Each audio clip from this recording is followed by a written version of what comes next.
Os episódios 5 e 6 de Maul, Lorde das Sombras estão entre nós, então vem comigo para nossa análise completa. Vou te contar todos os easter eggs, teorias e referências dos episódios, e fica aqui o nosso aviso de spoilers para a série. E o título dos episódios são Inquisition, ou Inquisição, e Night of the Hunted, ou A Noite da Caçada. Ambos títulos remetendo aos Inquisidores e a sua função, que era caçar os Jedi sobreviventes. Bom, mas vamos lá, vamos começar então pelo Império. Acho que teve um núcleo bem interessante, agora que tivemos de fato a chegada deles em Janix, algo que estava sendo construído ao longo da temporada, e novamente a gente vê o Star Destroyer pairando pela cidade de Janix e dá para escutar a marcha imperial, porém ela está incompleta. A gente só consegue ouvir o tan, tan, tan, aí falta o restinho. E o que será que isso pode significar? A gente sabe que o Kevin Kiner e o pessoal da série estão brincando bastante com a trilha sonora, algo que a gente vai falar mais pra frente, então isso pode ser uma indicação de que a gente vai ter finalmente um embate entre o Darth Vader e o Darth Maul no final da temporada. Isso ainda é uma especulação, mas me comenta aí se vocês também perceberam isso e se vocês concordam. Afinal, Darth Maul e o Darth Vader são dois dos maiores vilões da história de Star Wars, um muito identificado com a trilogia prequel, essa geração de fãs que cresceu assistindo as prequels e Clone Wars, que é a minha geração, e o Darth Vader, claro, encapsula a trilogia original e os fãs mais antigos, então vai ser interessante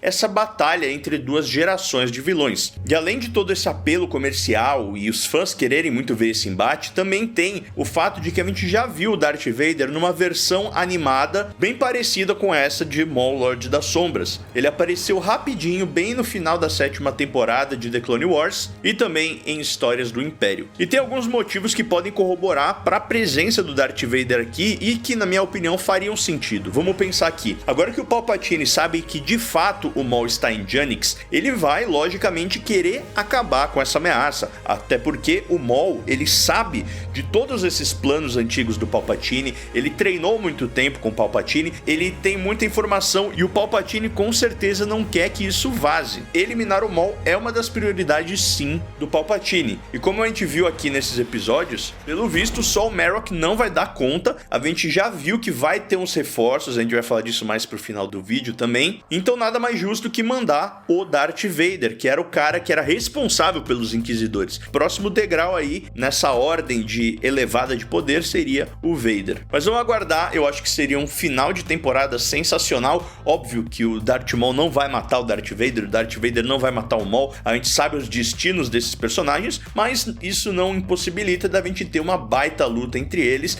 e a série já vem entregando belas coreografias e momentos épicos. Ainda sobre essa chegada do Império, a gente consegue ver diversas tropas de Stormtroopers, porém essa versão é um pouco mais rudimentar, a armadura deles ainda não é aquela icônica que a gente conhece. Durante essa rápida transição entre a República e o Império, o exército também iniciou uma mudança, deixando os soldados clones para trás gradativamente. Óbvio, eles ainda usavam as suas armaduras de clone, mas é exatamente aí onde surgem os Stormtroopers, onde o exército ia recrutando e alistando cidadãos de toda a galáxia para formar um exército imperial, muito devido ao fato de que os clones eles tinham um envelhecimento acelerado, então em uma década ou poucos anos esses soldados já estariam bem envelhecidos, então esse era um problema que o Império precisava solucionar no começo do seu regime, e ele fez isso através desse alistamento e recrutamento global, muito por meio da propaganda imperial, que era massiva e aparecia em todo lugar. Inclusive aqui nesse episódio a gente vê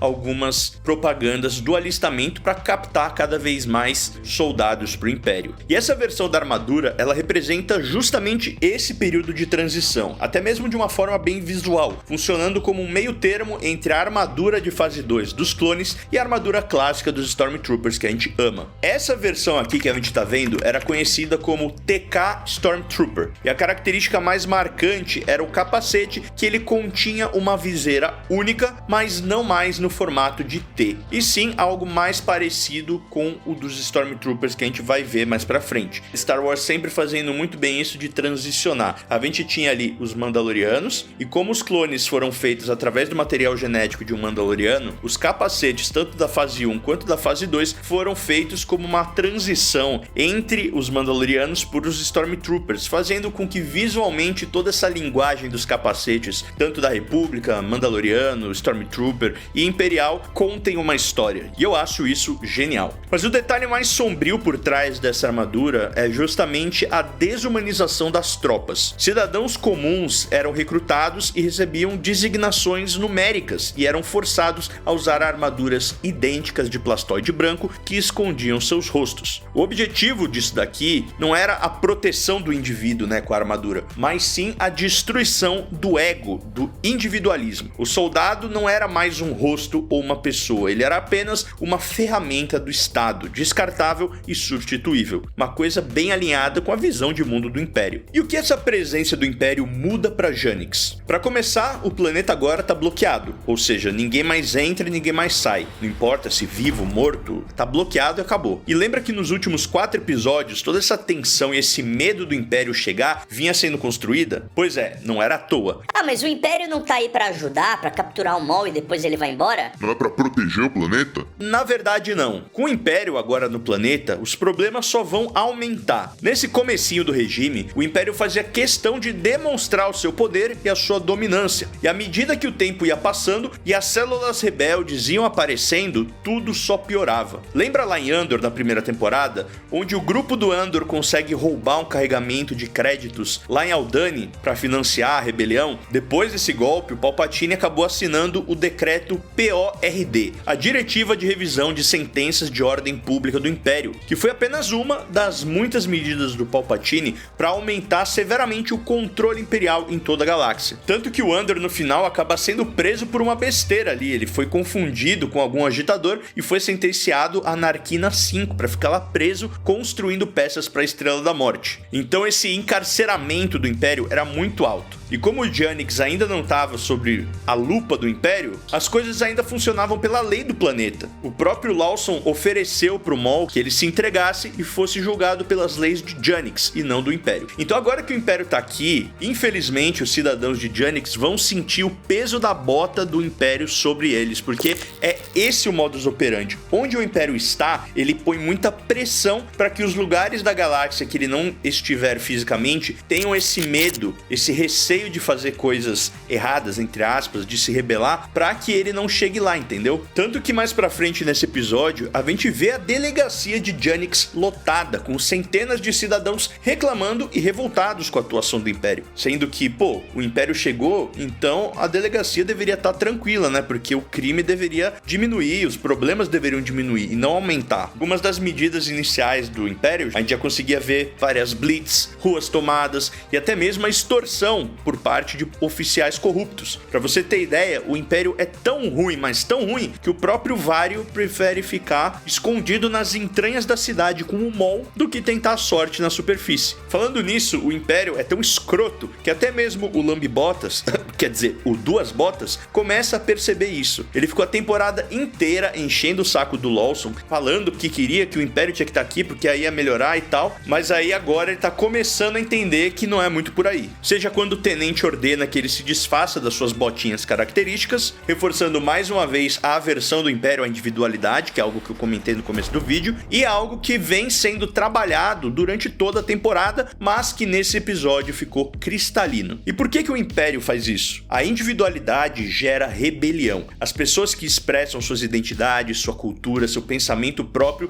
são mais difíceis de controlar. E onde tiver o livre-arbítrio, pensamento crítico, inevitavelmente surgem questionamentos sobre a autoridade. E ao padronizar tudo, desde a arquitetura brutalista e cinza das cidades e bases militares, até as leis rigorosas, os cortes de cabelo, o fato do Império só ter humanos trabalhando nele praticamente, o Império tenta criar uma galáxia onde a própria ideia de ser diferente parece ser um crime. Além, é claro, da desumanização que eu comentei mais cedo. Outra coisa que vale a pena comentar, a gente teve a confirmação do trágico destino da chefe das forças de defesa de Janix, a chefe Klyce. Eu acreditava que ela tinha sido mandada para Narquina 5, mas pelo visto ela vestiu a camisa da Eterna Saudade e foi de arrasta. E para fechar esse núcleo imperial, tivemos também a aparição da mãe do Riley e ex-mulher do Lawson. Como a gente já sabia, ela trabalha pro Império e dá para perceber que ela é completamente alienada e que ela realmente acredita que o Império de fato traz ordem e paz para a galáxia. É aquela velha máxima de que o vilão vilão não se enxerga como vilão. Ele acredita que o que ele tá fazendo está certo, por mais bizarro e doido que seja. Apesar disso, até a própria mãe do Riley sabe que não se deve ficar no caminho do Império. Inclusive, uma frase dela me chamou muita atenção aqui. Ela perguntou: o que foi que seu pai fez dessa vez? E juntando isso com a outra frase do Duas Botas no começo da temporada, onde ele falava dos contatos suspeitos do Lawson, é de se imaginar que ele é um detetive que caminha muito nessa linha tênue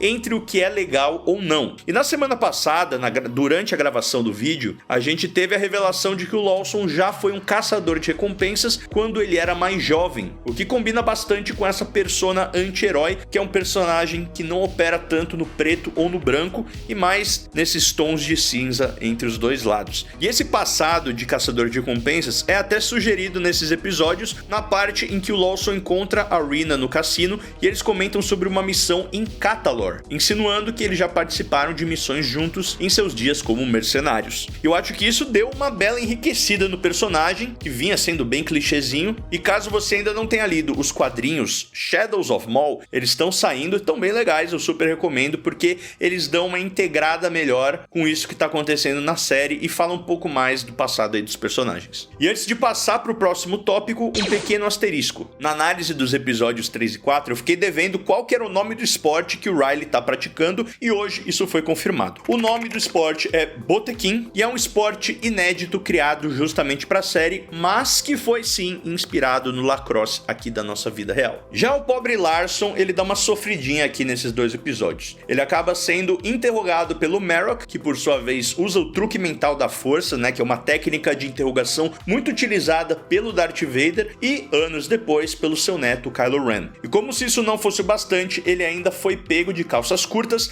ao descobrir que os Jedi haviam se escondido na sua casa. E isso era praticamente uma das piores coisas que um cidadão poderia fazer perante o Império. Ajudar ou acobertar fugitivos Jedi era um crime de alta traição e a punição para esse ato era a morte, muitas vezes executada de forma brutal, sem qualquer tipo de tribunal ou julgamento formal. Lembrando que após a instauração do Império, os Jedi se tornaram o inimigo número 1 do regime. O Palpatine reescreveu a história, classificando a Ordem Jedi como uma seita de traidores e assassinos que tentaram dar um golpe de Estado na República. Qualquer civil que os ajudasse se tornava automaticamente um conspirador e um cúmplice do pior nível de terrorismo estatal contra o Império. Então imagina só a alegria do Lawson ao chegar de casa e ver os dois na sua sala. Bora entrar então no núcleo dos Jedi. Esses dois episódios serviram para ilustrar como a relação do Dak e da Devon não é tão sólida como a gente imaginava. Dá para sentir que aquela oferta do Maul teve um impacto muito forte na Devon. Ela tá caindo no papinho dele e tá até mesmo repetindo as palavras dele sem perceber. Eu acho que ela tá nesse processo interno de entender que o Império é sim o seu inimigo, mas que isso não faz com que o Maul seja o seu aliado. Esse é um caminho muito perigoso. Mas eu tô gostando de como esse relacionamento improvável entre a Devon e o Maul tá sendo construído. E falando em Maul, a gente viu ele treinando na escuridão no começo do episódio, de olhos fechados, como se ele tivesse se tornando literalmente um senhor das trevas, tentando aguçar os seus sentimentos para conseguir duelar mesmo sem a sua visão. Quem sabe isso é uma referência ao Kanan Jarrus, lá de Star Wars Rebels, que acabou ficando cego por conta justamente do Maul em Malachor. E me lembrou também o treinamento do Batman em Batman Begins, que como parte do seu treinamento com a Liga das Sombras, usava dessa habilidade aliada à sua furtividade em combates para se misturar com as sombras. Além disso, tivemos o retorno do Marrok, também conhecido como o Primeiro Irmão, que faz parte dos Inquisidores. O que nos leva à grande cena de ação dos episódios, que foi o seu duelo com a Devon no trem. E visualmente foi um espetáculo, com as luzes do trem passando como se fossem manchas do caleidoscópio. Cara, sensacional. Mas eu acho que o ponto mais crucial dessa cena foi justamente quando o Maul chega e ajuda a Devon. Nessa hora, eu acho que ele ganha um pouco da confiança dela e faz com que ele ganhe alguns pontinhos naquela questão interna que eu comentei mais cedo. E por fim, o episódio termina com um baita gancho, mostrando o Marrok se reportando para um superior, e a gente só consegue ver um pedacinho de uma capa preta, e vamos combinar, pode ser muita gente. Pode ser o Palpatine, pode ser o Darth Vader, pode ser o Grande Inquisidor, pode ser o 11º irmão. As opções são muitas, mas vamos tentar diminuir esse leque. Para começar, eu acho muito difícil que seja o Palpatine. Eu acho que nesse momento, apesar do Maul ser uma prioridade, ele não se provou ainda como um grande problema. Ele só lutou contra o Merrick, então dá pra mandar mais gente ali pra ir tentando eliminar ele. Porque vamos lembrar, a gente tá no começo do Império, tem muita coisa que precisa ser feita, muitos planetas pra comandar, a construção da Estrela da Morte torando, então eu acho que o Palpatine não perderia o tempo dele com isso ainda. O que nos leva ao Darth Vader, que era o chefe direto dos Inquisidores, o responsável pelo treinamento deles e tal. Eu adoraria que esse fosse o caso, até porque a minha grande aposta pro final da temporada, como eu comentei, é o duelo Maul e Vader, porém, também acho que não é ele ainda. Eu digo isso porque os trailers meio que já adiantaram quem pode ser essa figura. Eu tô falando do 11º irmão, também conhecido como o Corvo, que vimos em Histórias dos Jedi. Além dele ter aparecido no trailer ao lado do Merrick, eu acho que faz sentido, nesse momento, uma escalada de poder não tão grande assim. A gente ainda tá na metade da temporada, então eu acho que ainda tem espaço pro Maul e a Devon e o Dak enfrentarem esses dois Inquisidores e deixarem espaço uma eventual vinda do Vader pra fechar a temporada com chave de ouro. Bora ficar na torcida. No final das contas, esses dois episódios foram mais direto ao ponto, trazendo bastante ação e serviram como um degrau importante para elevar as tensões. Eu acho que essa temporada ela tá se provando muito madura, coesa, sem muitas barrigas ou pontos fracos, e eu tô na apreensão para ver como esse arco de Janix vai se desenrolar. Se a gente vai poder esperar alguma reviravolta na semana que vem. Para você que ficou até aqui no final do vídeo, comenta aí, quero Darth Vader, para eu saber que você é um Mandaloriano bravo que fica até o final do vídeo, e pra gente jogar pro universo, pra força, pra manifestar um Darth Vader aí no final da temporada. Muito obrigado, Adriano Ticiano, Igor S, Matheus Santos, Vitor Bertol Nascimento, Trônimo de Brasil, Houston Neno Gomes, Christian Pereira e Guilherme Janute por serem membros apoiadores. Vejo vocês semana que vem e que a força esteja com vocês.